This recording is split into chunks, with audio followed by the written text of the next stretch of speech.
let's diagnose this non-functioning air conditioning on this BMW. We're going to be using the interactive instruction guide, which you can see at aircontopup.com/help, where you'll also find a range of helpful blog posts and other videos which can assist you in technical matters related to your air conditioning. So let's focus in on the diagnostic here. So if you get your camera there, we can start the diagnostic. It's asking me initially to turn on my engine and aircon to see if it's cold. I already did that. I know it's not. That's why I'm doing this.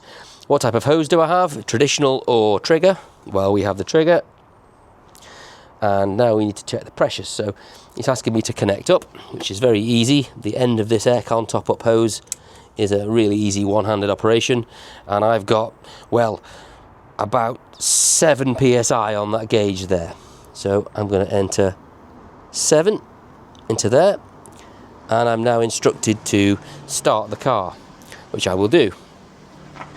It's important that I set the air conditioning to maximum and switch on the recirculation, which I shall do like that. And let's see what we've got. So with the engine running here, oh, I've still got 7 psi. So I'm going to enter that there, and I'm going to continue. So the app is telling me that I've got either an empty system or a small leak, which of course is sensible. So let's continue, and it's offering me the chance to proceed to regas the car without a leak stopper using our Eskimo Juice Blue, or to regas the car primarily first using the stop leak and O-ring conditioner, the idea of which we will prevent the vehicle from leaking down over time in the future. We recommend that you start with the leak sealer in this situation, and I can answer yes, I've got the leak sealer, so let's continue with that. So turn off the engine to prevent you catching your fingers and connect the can. I'm going to be somewhat avant-garde and I'm just going to connect it up. My fingers are well back. So there we go, resealable can on the Eskimo Juice, so you can take this off as many times as you want, interchange it, which is really helpful when you've got multiple different types of gas on hand, such as blue and green. And I have connected the can, and I'm going to continue here. Okay, so this is an important message, and it's basically saying if any point after I pull this trigger I can see, hear or smell the gas, this isn't going to work because there's clearly a big leak in the system. So for Eskimo Juice, I'm going to invert the can. That is an important step, and I'm going to pull the trigger. That is going to deploy the refrigerant into the car along with the leak sealer product.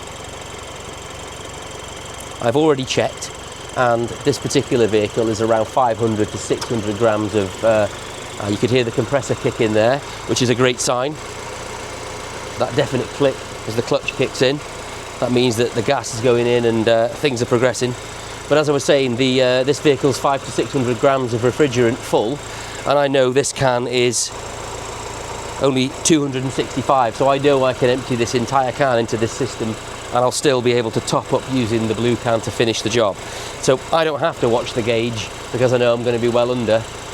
In your particular case, you know, you need to check to see where you are in terms of capacity versus can size. So you can see here now though, I'm already at 25 psi, and I can really feel this can getting cold, which is a symptom of a regas going on. I'm going to demonstrate here. I really like to do this with the Eskimo Juice. You can remove the can and actually shake it to see how well you're going, how much is left. It's a bit deceptive connected to the hose. So that's almost empty, which will mean that I'll be just a few moments away from getting this job done. So I'll put the rest in. Okay, that's done, and take that off. So I've added the leak stopper. I can continue. I've removed the can already. I can continue, and now I can recheck the pressures. So what I'm going to do is turn the engine off. So I can just lean over there and press that, and let's see what we've got here. So with the engine off, I have got 42 psi. Okay, start the car, turn on the engine, air conditioning, all the rest of it, so let's do that. Again, making sure the recirculation is on. I have to press the clutch on this vehicle to start it up, but there we go, aircon on. We should hear the clutch kick in if we're lucky. Oh, we don't need to see that, we can see already it has. So we've got about 20 psi after leak sealer has gone in. Leak sealer, and remember, the leak sealer has that refrigerant with it. It's not necessarily a full regas, it's a partial regas depending on the capacity of your car, as I mentioned, but 20 psi. Oh good, your system is holding pressure and your compressor is working. The next steps will guide you through how to add refrigerant and make your aircon cold. So that's exactly as I was saying. I can press continue here, and this will now take me through connecting a refrigerant can, the blue in this case, the 134 Eskimo Juice, and that will then take me through the final stage of the regas up to maximum pressure that would constitute a finished job. I'm not going to do this in this video because it's basically a repeat of what I've just done, but you can hopefully see there just how tuned the interactive help is, especially for somebody who's perhaps hasn't done this job before. I hope that's helpful. Any questions at all, you can refer to our other video which will go through the final part of the regas, or you can send us a message or other contact on email. Yeah, I hope that's helpful.